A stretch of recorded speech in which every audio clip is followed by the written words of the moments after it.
With the second episode of Golden Wind upon us comes along the season's highly anticipated opening theme titled Fighting Gold. The new opening is a collaboration between vocalist Koda, most known as the voice behind JoJo's second opening Bloody Stream, and the writers of A Cruel Angel's Thesis, the opening for Neon Genesis Evangelion. So needless to say, Fighting Gold had some high expectations, but after seeing the episode and the opening, I'm confident saying that it's lived up to the hype. So let's get right into Fighting Gold and break down this opening filled with amazing visuals, symbolism, and foreshadowing, and of course, major spoilers for the entire Golden Wind manga. So starting off with the song itself, it's definitely one of the heavier openings in the series that reflects the overall tone of the part. And considering Golden Wind contains some of the heaviest references in the series from Black Sabbath to Metallica, I'd say Fighting Gold fits part 5 pretty well. Now on to the opening's visuals. The first thing we see is the stand Rolling Stones, which is actually the last stand we see in the manga that represents and reinforces the part's strong theme of fate, which is heavily represented throughout this entire opening. We then pan up to the statue of David performing Giorno's signature pose from the cover of Golden Wind Volume 16 and Chapter 572 that portrays Giorno in a very holy manner, connecting him to his father Dio, as Giorno is quite literally holding the world over his head,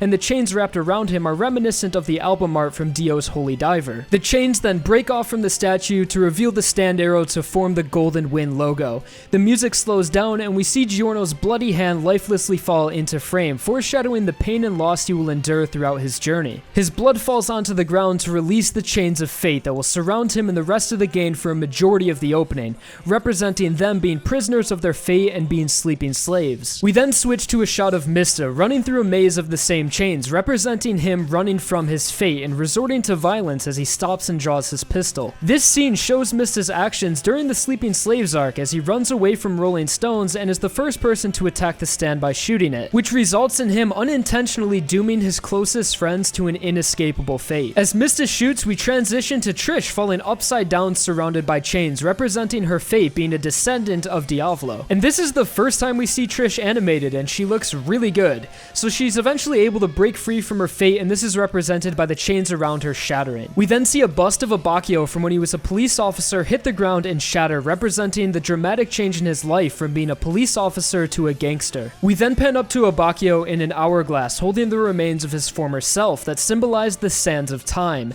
and his time is running out. The falling sand leads to Abakio's silhouette on the other side of the hourglass, connected by the chain of fate and ending with the largest amount of chains seen in the opening, foreshadowing a grim fate for Abakio. We then transition to Narancha with multiple different shots of him in different color palettes being closed into the chains of fate and disappearing, and ending with only Narancha's silhouette remaining free from the chains. We then transition into Fugo emerging from the center of the screen, mirrored, representing a two-faced nature, and his eventual abandonment of his friends as he falls out of frame, and possibly even his betrayal from the Golden Wind light novels. Then enters Bruno, walking forward facing his fate head on as the chains rapidly flash in front of him. Following Bruno is a quick shot of all the characters shown so far and their stands in order of appearance except for Trish. We then switch back over to the chains, moving aggressively as Giorno grabs onto them and the chains transform into vines, releasing everyone from their fate and allows them to fight back. And right as the chorus Fighting Gold kicks in, everyone shows off their stance in action and not a single chain is in sight, with the background visuals relating to each character's stand, like a metal threading for Aerosmith because of the stand's mechanical nature and an abstract visualizer for Purple Haze. Sticky Fingers then zips us into the next scene of Trish sitting on the ground casting a shadow of her father Diavolo, in reference to Diavolo's first appearance in chapter 510, representing a connection between them through their feelings of loneliness. And nearing the end of the opening, we see the main cast all walking confidently towards an emerging light as the vines reform into chains and shatter, representing the gang changing their fate. We then cut to the last shot of the opening, which is the logo of Giorno that can be found on the last page of the Golden Wind manga to the lyrics Fighting Gold. And that is Golden Wind's first OP,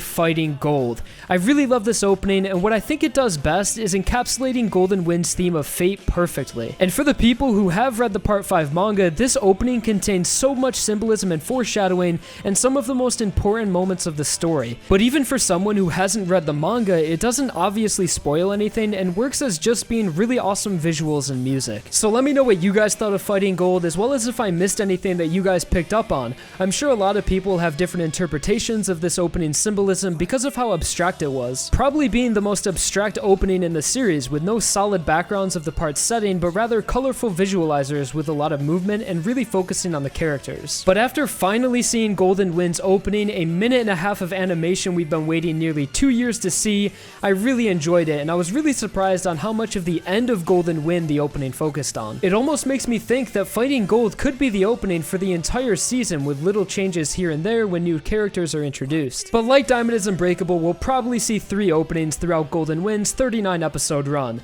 Oh, and also, are we going to talk about that ending theme? Jodeci? Who predicted that? Jesus, Araki horny on main. But anyways, guys, like the video if you enjoyed, subscribe for more, and thank you guys so much for watching.